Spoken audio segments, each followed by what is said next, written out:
A guy wrote me yesterday and asked, Ted, if you could be anywhere today, where would it be and all that?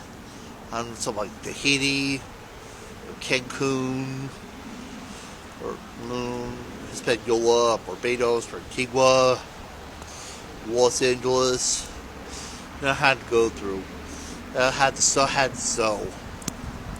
It's all worth it. It's all worth it. The snow, it's going to come from Canada and all that. Normally, I nuts against Canada. I love Canada. I love Canadians. I love their bacon.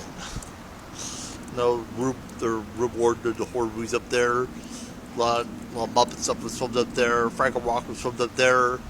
And they have a lot of Nicholas was filmed up there. Artist Special was filmed up there. One thing, keep your snow cold north of the border. Then go through. I had to go through. You know how the snow, I had to go through. Hey, wait, watch this.